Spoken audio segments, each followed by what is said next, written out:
Un très bon démarrage hier pour le nouveau film de Danny Boone, Rien à déclarer.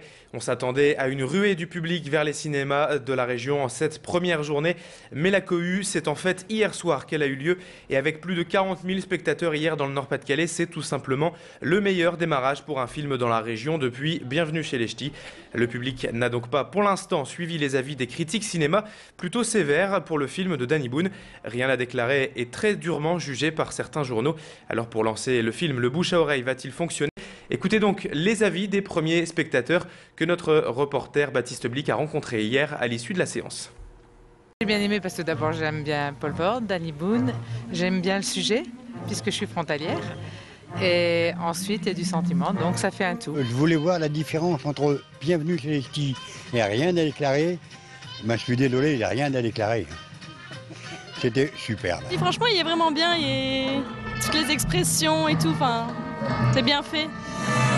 C'est vraiment très très bien et il représente... C'est bien l'idée qu'on fait de la France et de la Belgique. On a bien ri sur ce film, tout autant que dans Bienvenue chez les Ch'tis.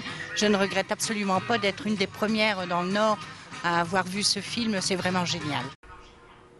Autre star dans l'actualité, aujourd'hui un écrivain culte était de passage à Lille. Hier après-midi, James Ellroy, l'auteur de nombre de polars best-sellers dans le monde, était au Furet du Nord à Lille pour évoquer son dernier livre, La malédiction Hilliker. Traduit dans de nombreuses langues, souvent adapté au cinéma, James Ellroy est l'un des maîtres du roman noir policier. Le Dahlia Noir, LA Confidential ou American Tabloid sont des livres cultes pour toute une génération de lecteurs. Et hier, James Ellroy a honoré ses fans venus très nombreux pour obtenir l'autographe ou une dédicace. Je vous propose d'en écouter quelques-uns, très heureux visiblement d'avoir rencontré leur idole. C'est très agréable de le voir en vrai et il est très agréable à entendre avec son public, c'est vraiment super, c'est un très bon moment que j'ai passé.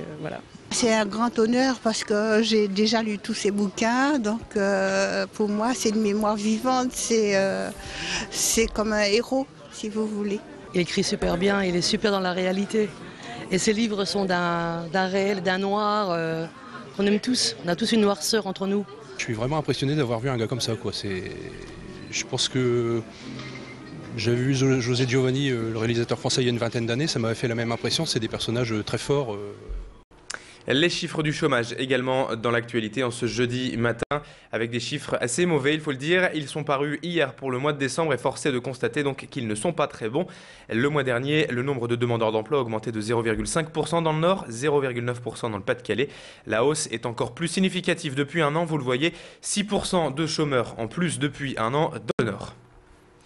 Fait divers à présent avec un nouvel accident mortel sur un passage à niveau hier soir à Nieppe. Vers 19h30, un train de voyageurs a percuté une voiture immobilisée sur le passage à niveau de la rue des Meuniers à Nieppe et l'a traînée sur plusieurs dizaines de mètres. Une seule personne était à l'intérieur de la voiture à ce moment-là, une femme d'une cinquantaine d'années qui est décédée sur le coup. Les voyageurs du train ont dû être évacués vers les gares à proximité.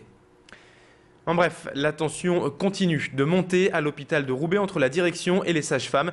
Après plusieurs réunions n'ayant toujours pas permis de trouver un accord à propos des horaires des sages-femmes, un mouvement de grève pourrait être lancé dès ce matin à l'hôpital de Roubaix à la maternité Paul Gelé.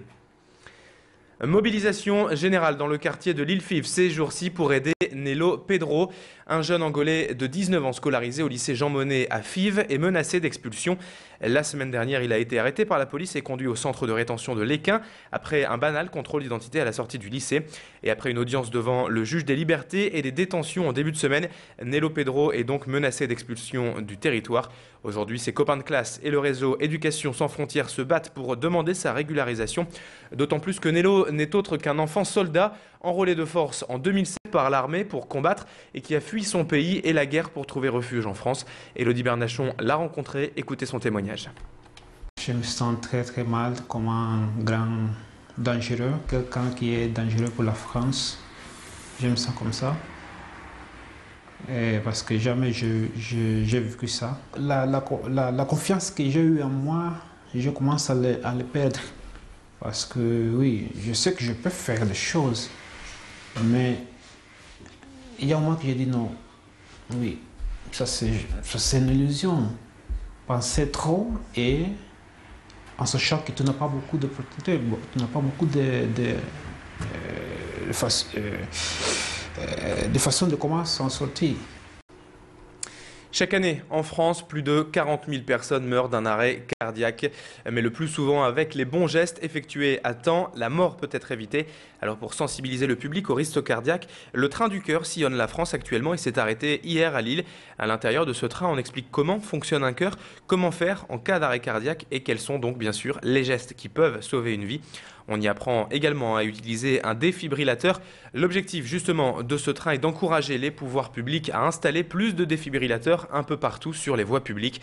Démonstration de ce défibrillateur avec Jean-Claude Do, moniteur premier secours à la Croix-Rouge.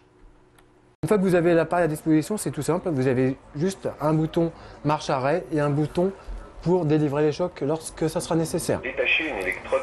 Donc je détache la première électrode et je la positionne comme indiqué sur le schéma, donc entre la clavicule et le téton droit du patient.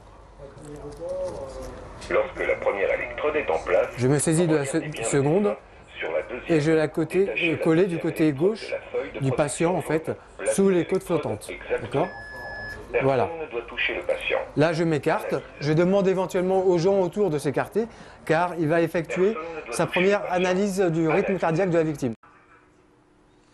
C'est donc ainsi que se termine cette édition. Merci à tous et à toutes de l'avoir suivi. On se retrouve dans un instant pour évoquer la météo de ce jeudi. On évoquera bien sûr la météo du week-end. Vous allez voir, il va faire beau ce week-end. Encore un peu de patience et un peu de grisage aujourd'hui. Et il fera beau donc ce week-end. À tout de suite pour la météo et l'infotrafic également.